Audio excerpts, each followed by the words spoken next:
Ta parole, une lampe sous mes pas, ta parole, oui, c'est la vérité. Chemin de joie et de liberté. Aujourd'hui, bonjour à toi. Ça me fait plaisir de te retrouver pour partager avec toi cette parole du prophète Isaïe, une parole d'une rare beauté qui s'applique dans notre vie dès aujourd'hui. C'est une parole pour le temps de l'Avent qui annonce la venue de Jésus, mais c'est une parole aussi qui veut se réaliser dans notre vie parce que nous en avons besoin. C'est une parole qu'on retrouve en 3 parties. Qui est l'Esprit du Seigneur? Qu'est-ce qu'il fait dans l'âme d'un homme? Et qu'est-ce que ça produit après autour de lui? Tu sais, dans le temps du prophète Isaïe, les gens n'attendaient pas nécessairement un Messie. Les gens, depuis Abraham jusqu'à David, espéraient la terre promise. Et quand David est arrivé, c'était le roi par excellence. C'était un roi humble, joyeux, un roi bon, et on l'attendait et on l'a aimé. Et on ne pouvait pas s'imaginer qu'il viendrait plus grand après. Mais le Seigneur avait plus grand que David. Il avait son propre fils. Et cette parole annonce qu'est-ce que Jésus va venir vivre au milieu de nous et en nous donnant son esprit, qu'est-ce que nous, on peut vivre autour de nous. C'est extraordinaire. Regarde bien. Le prophète dit, « Un rejeton sortira de la souche de Jessé. Une pousse se lèvera de ses racines. Un arbre coupé, il sort quelqu'un. Jésus, de la lignée de David. Sur lui reposera l'Esprit du Seigneur, esprit de sagesse, d'intelligence, de force, de conseil, de connaissance, de crainte de Dieu. » Dès son baptême, l'Esprit descendait sur Jésus. Et qu'est-ce que ça fait? Eh bien, Jésus n'est pas venu juger selon les apparences. « Oh, cette dame, c'est une prostituée. » Non, non, non, non, non, non.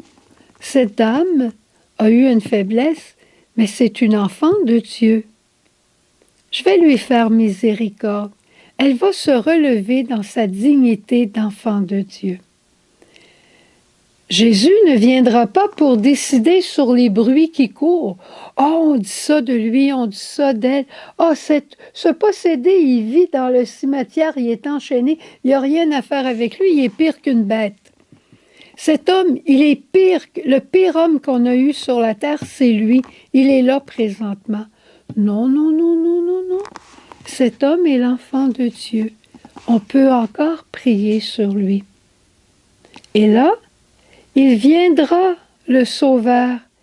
Il jugera les petits avec sainteté, avec miséricorde. Il aura secours de la faiblesse de l'homme.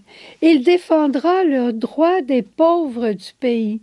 Est-ce que ce n'est pas ce que l'on veut? Que le pauvre soit pris en compte. Que le pauvre soit nourri par celui qui est riche. Que le faible soit relevé par celui qui est plus fort.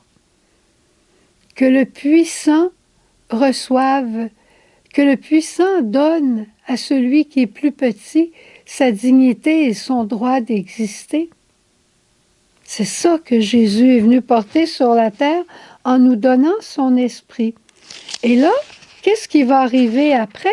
Eh bien, Isaïe dit, « Le loup habitera avec l'agneau, le léopard se couchera à côté du chevreau, la vache et l'ours seront des amis. » Oh, tout ça, c'est pour le paradis terrestre, avant de pécher. Tout ça, c'est pour le paradis, le ciel, quand il n'y aura plus de péché. Mais aujourd'hui, l'Esprit du Seigneur nous est encore donné. L'Esprit du Seigneur le Dieu de ton baptême, le Dieu de ta confirmation. L'Esprit du Seigneur nous est donné pour venir transformer notre cœur, nous rendre sensibles aux besoins des autres, nous rendre attentifs aux plus petits, voir dans l'autre la personne du Christ, surtout dans celui qui est petit et pauvre, voir le Christ souffrant dans celui qui a mal. L'Esprit du Seigneur nous est donné pour transformer notre cœur de pierre en cœur de chair. Et après, pour transfigurer le monde qui est autour de nous, pour que la vache et l'ours soient des amis. Tu en as vu dans ta famille, je suis sûre, des réconciliations. Toi-même, tu t'es réconcilié avec du monde que tu pensais que tu ne serais jamais capable. Tu es devenu plus patient avec des gens qui te demandaient tout ce que tu avais. Eh bien oui, l'Esprit du Seigneur peut encore faire des choses pour toi, pour moi, pour que notre monde soit plus beau. Qu'on ait une trêve à Noël, partout dans le monde, une trêve de paix. C'est possible. Prions et demandons tout de suite par l'intercession de la Vierge Marie que l'Esprit du Seigneur nous soit donné. Viens, Esprit Saint, je te le demande. Je te le demande humblement par le cœur de Marie. Je te demande l'Esprit Saint qui viendra transformer mon cœur, notre cœur, pour que nous puissions transfigurer le monde autour de nous.